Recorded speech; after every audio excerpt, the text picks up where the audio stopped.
San Quentin Exposed, what really happens behind California's oldest prison walls. For more real crime stories, be sure to subscribe, like, share, and let's discuss your thoughts in the comments. On a dark evening in January 2019, San Quentin State Prison reverberated with the anguished cries of inmates. In the dimly lit corridor of the facility's notorious death row, something had gone terribly wrong. The guards, trained to handle chaos, rushed toward the commotion, only to confront a scene that would send shockwaves throughout the state. Inmate Jamie McCoy lay motionless in his cell, having succumbed to a barbaric attack. Authorities found his body surrounded by pools of red that starkly contrasted the cold, gray cell walls. As forensic investigators moved in, whispers of a retaliation scheme began to circulate among the inmate population. A rival gang was suspected, but no one was willing to talk. With tensions on the rise, every inmate became a potential suspect, and each one clutched a secret closer to their chest. As the investigation commenced, McCoy's history emerged, a convict with a turbulent past entangled in gang rivalries and shrouded in violent incidents. Who could have wanted him dead and why? Just as the authorities thought they were close to solving the case, another inmate confessed to having information that could crack the case wide open. However, what he revealed only deepened the mystery, leading investigators to a dark and twisted labyrinth of betrayal and revenge lurking within the prison's walls. Where could this lead them? Was McCoy's murder the beginning of a larger conspiracy, or could there be more lives at stake? To comprehend the gravity of Jamie McCoy's murder, one must first explore the rich, often tumultuous history of San Quentin State Prison. Established in 1852, it is not just California's oldest prison but also a historical landmark that has seen countless stories of hardship, violence, and redemption. Its walls have housed notorious figures, including serial killers, mobsters, and political dissidents. Yet, amid this dark legacy, it also stands as a complicated symbol of reform and rehabilitation. McCoy arrived at San Quentin in 2011. Initially, he was a nonviolent offender, serving time for drug-related charges. But life inside the prison quickly turned him into a hardened inmate. The brutal realities of prison life pushed him into the circle of the Aryan Brotherhood, a notorious gang known for strikes of violence and retribution. Within these walls, an unspoken language of fear dictated the daily lives of inmates. As the days turned to months, the prison's notorious yard became a breeding ground for racial division and gang violence. McCoy found himself caught in a web of loyalty and treachery. Surviving meant adhering to the rules of the gang or facing the consequences, and McCoy became embroiled in a world where trust was a rare commodity. The first indications that something was off soon surfaced. Fellow inmates reported McCoy was becoming increasingly paranoid, convinced that he was being watched. He confided in a few close associates that he felt threatened by a rival gang that had taken root within the yard. Investigators later discovered that McCoy had received several warnings leading up to his brutal demise. It seemed the storm was brewing, but the authorities were unaware of the brewing conflict.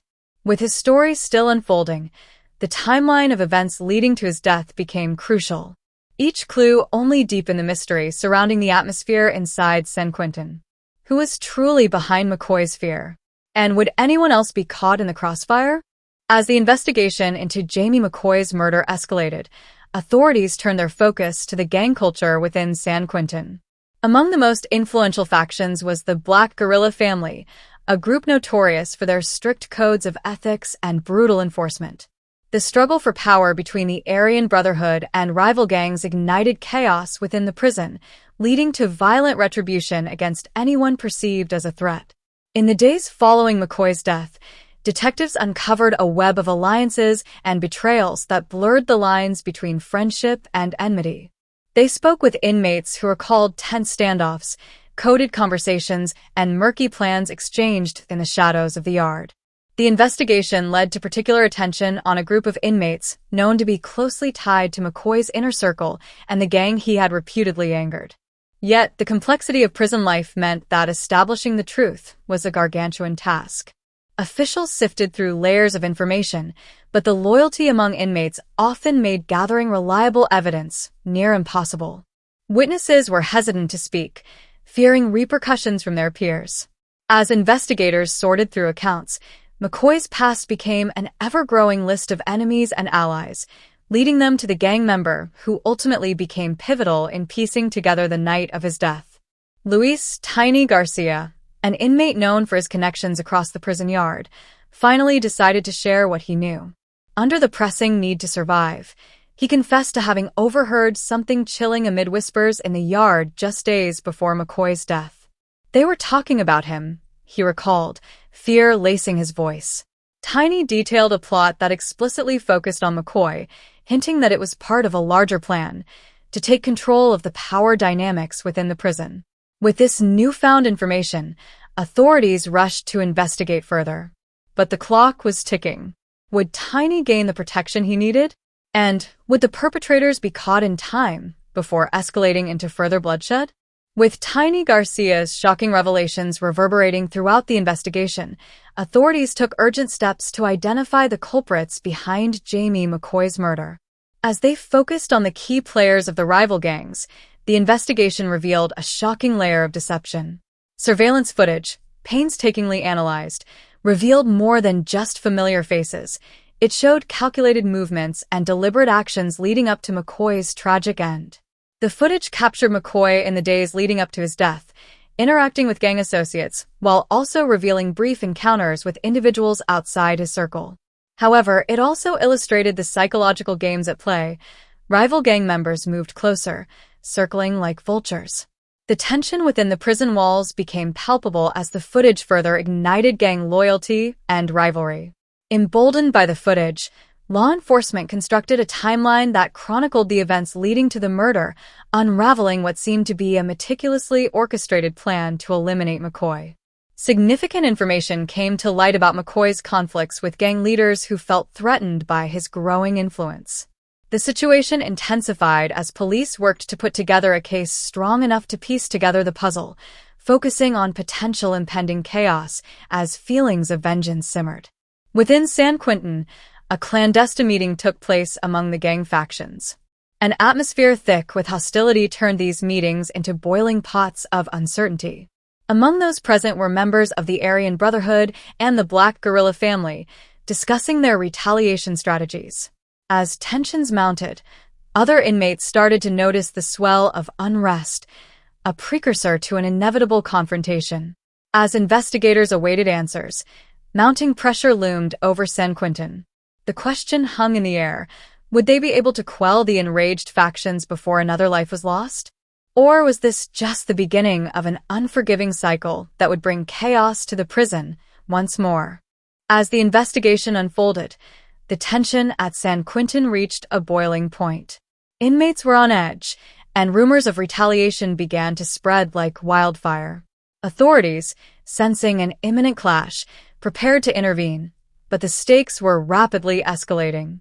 In a dramatic turn of events, Tiny Garcia, now under protective custody following his cooperation, was approached by a gang member in one of the segregated units. "You don't know what you've done, do you?" the member hissed, instilling fear in Tiny that would last for days. The protective measures taken by the prison could only shield him for so long. Meanwhile, law enforcement made a breakthrough. Evidence pointed to a key member of the Black Guerrilla family, a gang leader named Marcus "Big Red" Thompson, as being heavily involved in orchestrating the hit on McCoy. They believed Thompson's ambition to assert his authority over the prison was directly tied to McCoy's murder. With this crucial piece of evidence, investigators worked with urgency to assemble a case that would stand up in court. As the authorities prepared to arrest Thompson, a series of disturbing incidents erupted throughout San Quentin. Fights broke out in the yard as gang members scrambled to assert their dominance. Inmates began to choose sides, and a full-blown riot seemed an imminent possibility.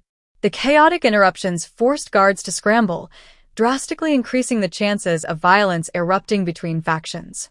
During this climactic change, the Department of Corrections shifted its strategy. Instead of containment, they implemented lockdown protocols throughout the prison, redirecting inmates back into their cells, while an investigation team worked to quell the hostility.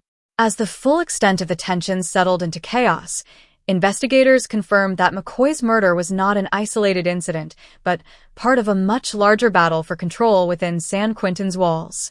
Just before dawn, as the sun began to rise, authorities moved in for the arrest of Thompson. Tension hung in the air as officers prepared to apprehend a man who had orchestrated so much violence within the prison. But the question remained, how would this arrest impact the already volatile atmosphere in San Quentin, and would it lead to further revenge that could spiral into an even more deadly cycle?